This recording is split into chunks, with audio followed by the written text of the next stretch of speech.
here's NITA Marie. So excited to have you join me today. The topic is going to be witches. So excited to talk about witches, their history, and what that means today for women.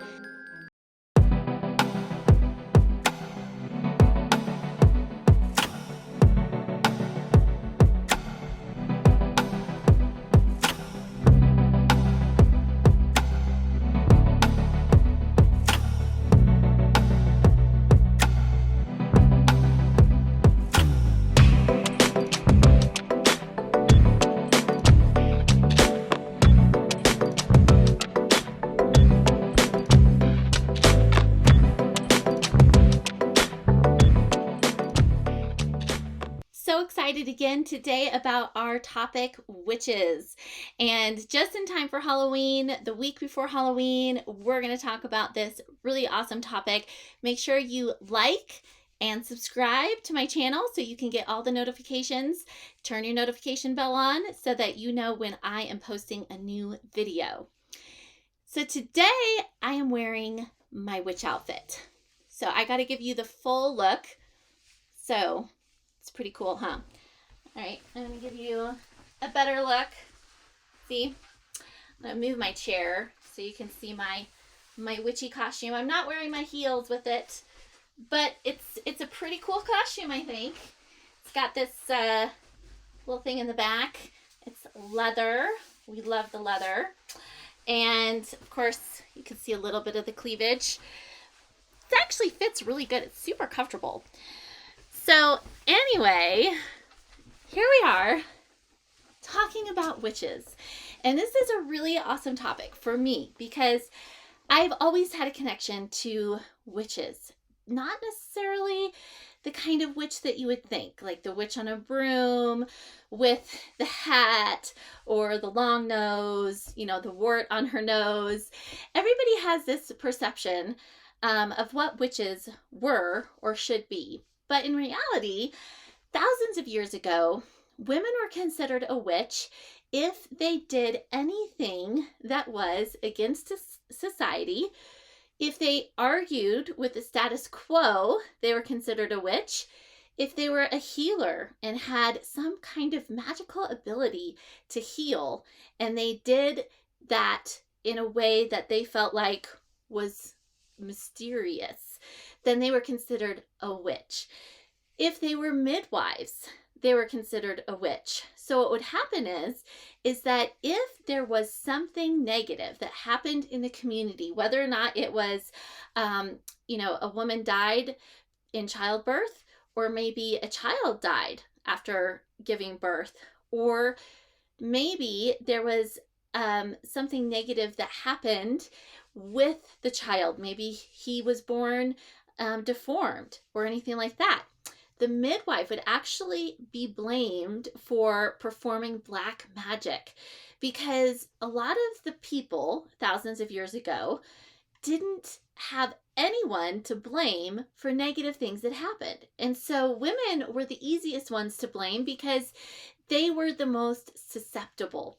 Thousands of years ago, it actually was written that witches or women were more susceptible to Satan because of their nature. So a lot of men believed that women would be possessed by Satan and would do these things in a malicious way, and they blamed anything negative that happened in the community on a witch. And you are considered a witch if you did things that, like I said, were against the status quo, that argued against the church, that maybe did something different. Maybe you were just in general different. Maybe a woman actually had a deformity and they were going to be considered a witch for that, for just being different. Anyone as a woman that was different, that didn't fit into the status quo, could have been accused of being a witch. And so this was thousands of years ago. This was in the 15th, 16th, and 17th century. But then it happened again just 300 years ago in Salem, Massachusetts. That's not very long ago. 300 years ago is only 3 or 4 generations back from when you were born. So this is pretty recent.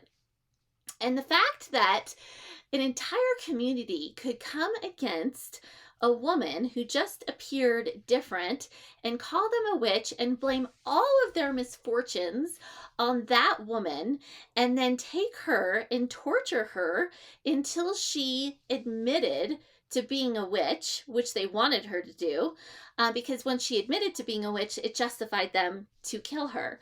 So they would do these awful torturous things to these women to get them to say that they were a witch. And then, of course, they would take that against them and use it to murder them through beheading them or burning them or, hanging them.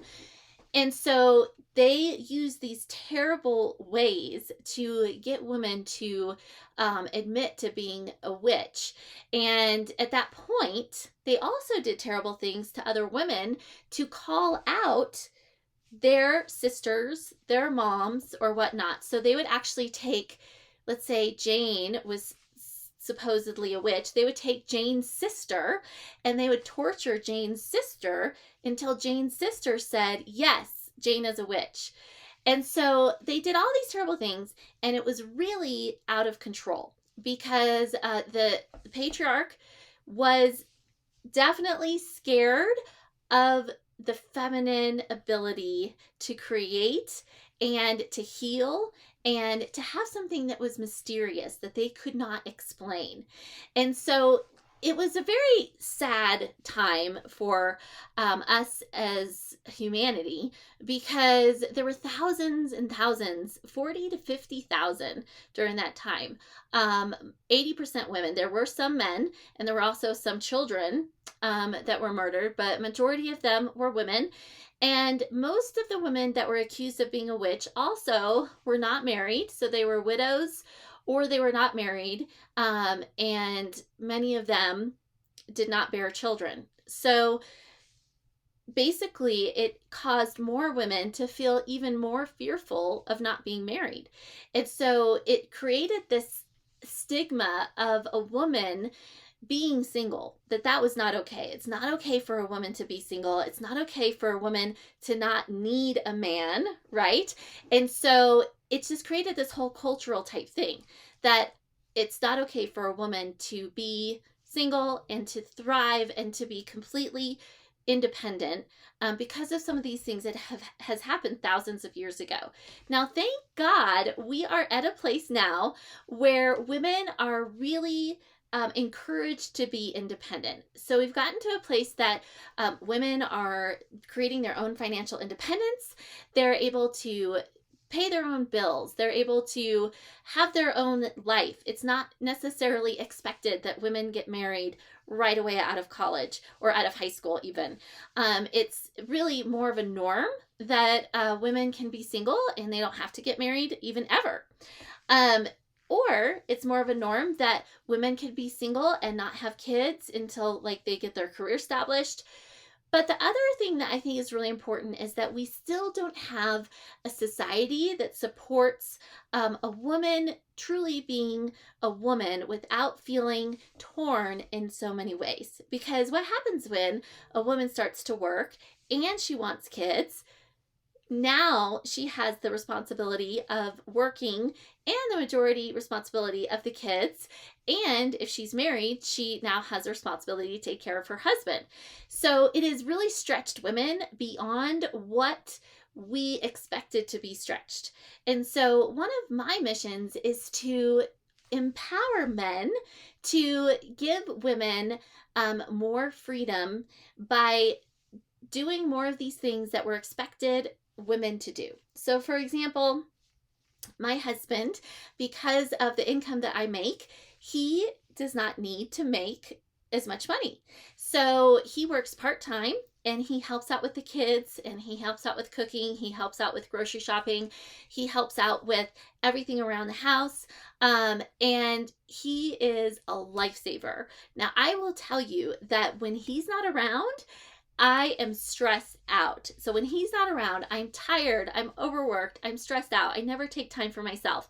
But when he's there, he basically fills in all the gaps for me so that I have enough energy to do what I want to do as my calling as an entrepreneur, as someone who's wanting to empower women.